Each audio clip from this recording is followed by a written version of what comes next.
오늘은 부자 친구들에게 배우는 7가지 인생 공부라는 제목으로 이야기를 나눠보도록 하겠습니다. 오늘 참고할 책은요, 제닛 로우의 찰리 먼거 자네가 오라와 신영준 박사님의 졸업 선물입니다. 오늘은 세상에서 가장 부유한 친구 관계이자 소울메이트인 사람이 있습니다. 누굴까요? 바로 워런 버핏과 찰리 먼거입니다.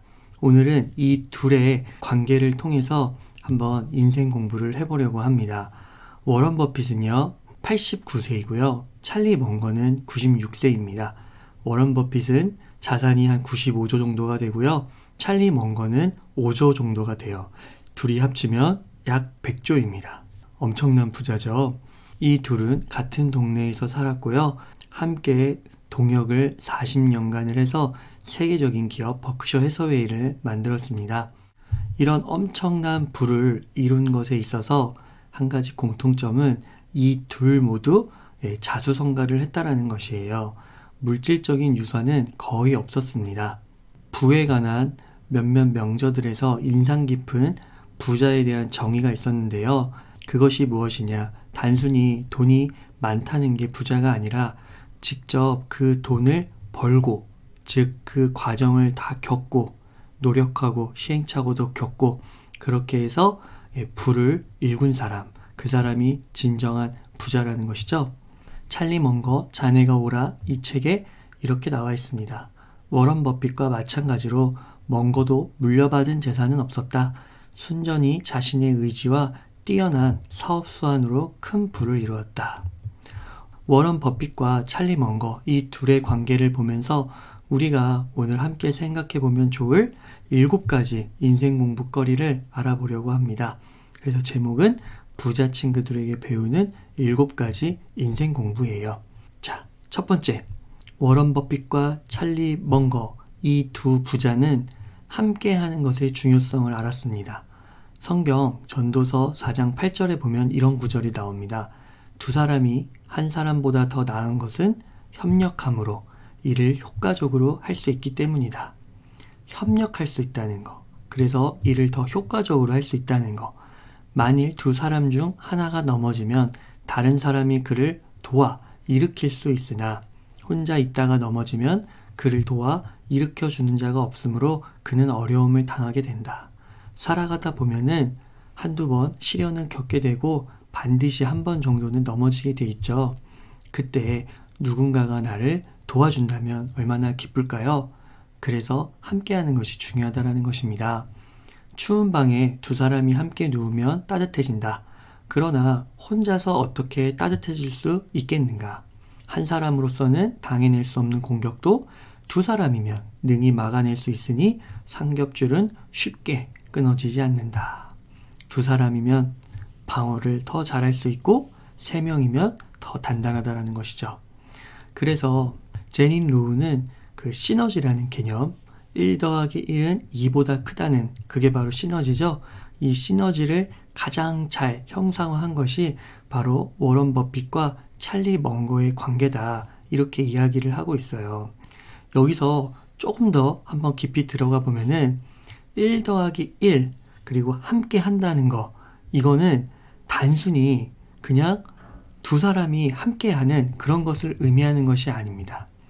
이 1 더하기 1은 2보다 크다라는 이 시너지에 대해서 굉장히 잘 설명해 놓은 책이 있는데요. 졸업 선물입니다. 졸업 선물 19번째 이야기, 네트워킹의 함정에 보면은 시너지에 대해서 이렇게 이야기를 하고 있어요. 시너지는 하나와 다른 하나가 만나서 둘 이상의 효과, 즉 선형적 효과를 넘어서겠다는 것이다. 선형적 효과라는 건 1 더하기 1은 2라는 거죠. 근데 시너지는 1 더하기 1은 2보다 크다라는 것이잖아요. 여기서 사람들이 쉽게 간과하는 가장 중요한 부분이 있는데 그게 뭐냐? 내가 어떤 온전한 스킬이나 능력이 있어서 1인분, 그 1을 온전히 채워야 된다는 것이죠. 나는 부족한 거예요. 나는 1이 아니고 0.9, 0.8, 0.5 이래요. 나는 부족한데 단순히 어떤 사람을 만나서 1이라는 존재를 만나서 결과를 극대화하려고 한다는 것은 이건 시너지가 아니라 요행을 말하는 것이다. 그래서 젊어서는 여기저기 기웃거리고 다니는 것보다 자신의 능력을 임기치 이상으로 끌어올리는 단호한 노력이 필요하다라고 말하고 있어요. 예를 들어서 이런 거죠. 자신의 능력이 출중한 사람들, 수치적으로 보면 1 이상인 사람들이죠. 1을 포함하고 1보다 큰 사람들. 이들끼리 만나면 그죠? 어떤 소통의 문제가 크게 없다면 1.x 더하기 1.x니까 당연히 2보다 크게 되고 막 뭐 요란스럽게 막 이렇게 일하거나 떠들지 않아도 바로 2 이상의 시너지가 나게 돼 있다는 것이죠. 그러니까 이 졸업 선물에서 강조하는 건 뭐예요? 먼저 내가 1이 돼야 된다는 거. 그래서 시너지가 일으켜진다는 거. 정신 바짝 차리고 먼저 공부부터 하자. 이렇게 이야기를 하고 있어요. 지리산에 은둔하여 촛불 켜고 수련하지 않는 이상 내 실력의 향기는 온라인이라는 매질을 통해 자연스레 퍼지게 마련이다. 지금은 SNS 시대, 인터넷이 너무나도 잘 구축이 돼 있죠. 내가 온전히 1 이상의 그 1인분 인생 이상을 갖추고 있다면, 실력을 갖추고 있다면 언제든지 알려질 수가 있다라는 것이죠. 페이스북, 유튜브, 네이버, 카카오 등등을 통해서 말이죠. 제닛 로우의 책에서도 이 찰리 멍거와 워런 버핏이 처음 만났을 때의 그 장면을 생생하게 묘사하고 있어요. 워런 버핏이 벤자민 그레이엄이라는 스승으로부터 배웠거든요. 이런 투자에 대해서요. 근데 이 그레이엄 스승이 은퇴를 하면서 사업 파트너가 되게 필요했습니다. 그러다가 찰리 멍거를 만나게 되는데 서로가 너무 뛰어났던 것이죠. 그래서 그 첫 만남을 잊을 수가 없었다. 그런 묘사한 부분이 있거든요. 즉, 뭘 얘기하는 거예요? 찰리 멍거나 워런 버핏이나 다 1 이상의 실력을 갖췄다라는 거. 자, 그러면 두 번째로 넘어갑니다. 어떻게 하면 내가 온전한 1이 될 수 있을까? 어떻게 하면 그 1인분을 감당할 수 있을까? 이 책에서 말하는 바는 학습을 게을리하지 않았다라는 것입니다. 이게 두 번째예요. 학습을 게을리하지 않았다. 독서를 하는데 어느 정도로 하냐? 워런 버핏은 학습 기계라고 불릴 정도로 독서를 하죠. 찰리 멍거 역시 만만치 않습니다. 워런 버핏이 찰리 멍거에 대해서 이렇게 이야기를 해요. 회계지식, 자연과학, 인문학, 사회과학, 지식으로 촘촘히 짜인 지식체계를 가지고 있는 사람이다. 책의 내용을 한번 읽어볼까요? 찰리는 본인이 생각하는 것보다 훨씬 더 벤 그레이엄을 닮았습니다. 여기서 벤 그레이엄이 바로 워런 버핏의 스승이에요. 근데 그 스승님을 닮았다라는 것이죠. 찰리는 학구적으로 접근하면서도 대단히 다양한 분야에 관심을 둡니다. 독서에 있어서도 그의 취향은 매우 폭넓습니다. 투자에만 외골수로 집중하는 것으로 유명한 버핏도 멍거가 그레이엄처럼 다방면에 관심을 둔다는 사실에 동의합니다. 찰리는 저보다 훨씬 넓은 분야에 대해 생각을 합니다. 전기도 한 해에만 수백 권을 읽는 친구이지요. 그리고는 그 내용을 온전히 자기 것으로 만듭니다. 이런 이야기를 하고 있어요. 또 중요한 한 가지 포인트가 있었는데요. 꼭 필요한 것만 배워라 라는 거예요. 찰리 멍거가 이렇게 대학생들이나 청년들에게 이야기를 할 때 너무 많은 것들을 공부하려고 하지 말고 책의 내용들을 다 알려고 하지 말고 꼭 필요한 거 배우라는 거예요. 이 말은 무엇이냐면 배운 거를 현장에 적용할 수 있어야 된다는 거, 활용할 수 있어야 된다는 거, 그것을 말하는 겁니다. 그래서 굉장히 실용적인 공부를 추구했음을 알 수가 있어요. 자, 두 번째 뭐라고요? 온전한 1이 되기 위해서는, 큰 부를 얻기 위해서는, 부자가 되기 위해서는 학습을 좋아해야만 한다라는 거. 자, 세 번째는 부자가 되고 싶은 열망이 강했다라는 거예요. 큰 돈을 버는 데 있어서 그게 합법적이라면 그 돈 버는 행위를 조금 죄악시 여기거나 조금 감정이 불편하게 여기거나 이러지 않는다라는 것이죠. 돈을 건강하게만 번다면 돈은 좋은 거예요. 돈을 건강하게 좋아한다라는 거. 돈을 통해서 더 큰 일을 할 수 있다라는 거. 이것을 알고 돈에 대한 열망이 강했다라는 것입니다. 책에 이렇게 나와 있습니다. 멍거와 버핏에게는 또 다른 공통점이 있었습니다. 초기에 변호사 일을 하던 찰리는 이렇게 말했습니다. 워런처럼 저 역시도 부자가 되고 싶다는 강한 열정이 있었죠. 페라리를 타고 싶어서가 아니라 독립하고 싶었어요. 저는 정말로 부자가 되고 싶었습니다.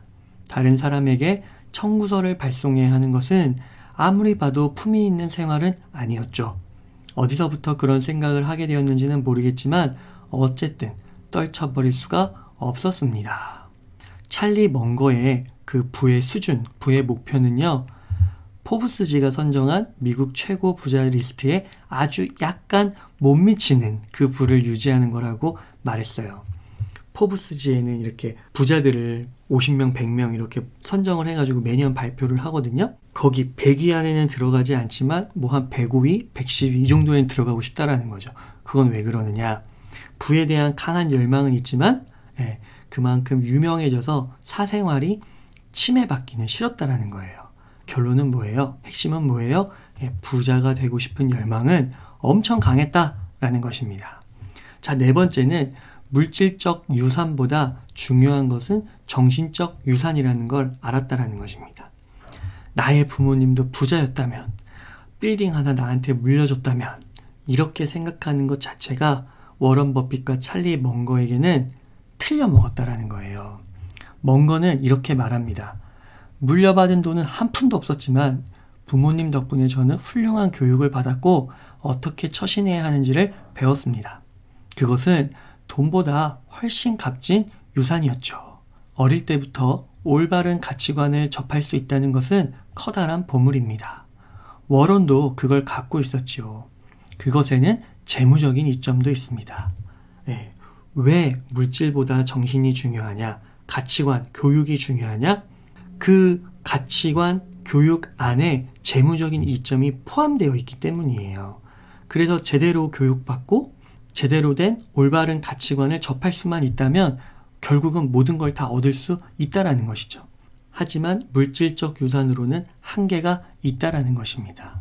다른 사람들도 워런을 칭찬하는 데는 부분적으로 그가 버핏 집안의 사람이고 모두가 버핏 집안을 신뢰하기 때문이었습니다. 그러니까 지금 보면은 찰리 멍거나 워런 버핏이나 그 아버지, 할아버지들이 굉장히 훌륭했던 그런 분들이었어요. 그래서 마을에서, 동네에서 다 존경하는 그런 집안이었다고 합니다. 그래서 저도 이 부분을 읽으면서 이렇게 메모를 해놨어요. 나도 가문을 만들어야 한다. 예를 들어서 웅이사 가문 이렇게 적어놨습니다. 자, 다섯 번째는요. 서로의 차이를 존중한다라는 거예요. 함께하는 것의 소중함을 알잖아요. 근데 함께 하다 보면은 다른 점은 당연히 나타나겠죠. 근데 그 차이를 존중한다라는 겁니다. 예를 들어서 식성이나 성격이나 애정하는 물건, 약간의 사치 이런 것들은 핵심이 아니에요. 아주 중요한 게 아니라는 겁니다. 진짜 중요한 건 뭔가요? 사업을 해가면서 합리적인 판단을 하고 또 그 가운데서 약자에 대한 관대함을 잃지 않고 기부나 자선도 많이 하고 또 타인에 대해서는 관대하지만 자신에 대해서는 냉정하고 찰리 멍거는 자기 자신에게 굉장히 후한 채점자가 아니었다라고 적고 있습니다. 그러니까 사업의 성장, 확장이 핵심 코어지 이런 거 외에 식성이라든지 성격 이런 것들은 부차적인 문제라는 거예요. 그래서 이 제닛 로우 작가가 이 버크셔 해서웨이 주주총회 이게 이제 매년 열리잖아요. 거기에 이제 취재를 가서 워런 버핏과 찰리 멍거를 취재를 했습니다. 이렇게 여러분 이 사진 한번 보세요. 어마어마하지 않습니까? 이런 스테디움 같은 곳에서 주주총회가 매년 열려요. 그래서 워런 버핏과 찰리 멍거가 이렇게 가운데에 앉아 있고 주주들이 이렇게 쫙 앉아 있게 되죠. 제닛 로우가 봤을 때 버핏은 성격이 굉장히 겸손하고 진지했다라고 합니다. 근데 찰리 멍거는 어땠느냐? 찰리 멍거는 좋고 싫음이 굉장히 분명한 사람이었다고 얘기를 해요. 청중들이 멍거한테 질문을 했을 때 도박은 더러운 비즈니스다. 그래서 도박엔 투자하지 않는다. 이런 식으로 굉장히 세게 이야기를 했다라는 것이죠. 쉽고 빠르게 현명한 부자가 되는 방법이란 없어요 하는 식으로 뭐는 되고 뭐는 되지 않는지를 딱 부러지게 말하는 성격이었다고 합니다. 그러니까 버핏은 그렇지 않았다라는 것이에요. 그래서 버핏이 이 찰리 먼거 자네가 오라 이 책의 추천사를 썼거든요. 거기에 찰리 먼거에 대해서 뭐라고 적어놨냐면 이렇게 적어놨어요. 교양 있는 숙녀들이 찰리를 괜찮은 사람이라고 인정하려면 그에 대해 아주 많이 연구한 뒤에야 가능할 것입니다. 그러니까 찰리 먼거는 딱 처음 봤을 때는 저 사람 너무 센데? 너무 강한데? 이런 느낌이 들 수 있다는 거죠. 그래서 좀 괜찮은 사람이다, 호감 가는 사람이다 이렇게 느끼기가 조금 진입장벽이 있는 거예요. 하지만 결국엔 좋은 사람들인 거죠. 근데 거기까지 가는 데 있어서는 조금 시간이 걸린다. 아주 많이 연구를 해야 된다. 이렇게 표현을 하고 있는 겁니다. 그러니까 점잖게 표현을 했지만 찰리 먼거의 성격의 핵심은 뭐였다는 거예요? 대쪽 같고 괄괄하고 다소 다혈질적이었다라는 거죠. 그래서 포브스지는요. 이렇게 툭툭 드러나는 먼거의 성격에 대해서 뭐라고 말하냐면은 버핏이 되게 겸손하고 소박한 이미지를 갖고 있잖아요. 근데 이런 이미지를 더 부각시켜주는 역할을 찰리 먼거가 한다는 거예요. 버핏의 옆에 있음으로써. 왜? 찰리 먼거가 굉장히 강하고 거친 접근을 하니까요. 버핏은 조용한데 더 조용해 보이고 더 신중해 보이고 더 소박해 보인다는 것이죠. 버핏은요. 옷차림에 무관심하지만 먼거는 멋내는 것을 좋아하기도 했어요.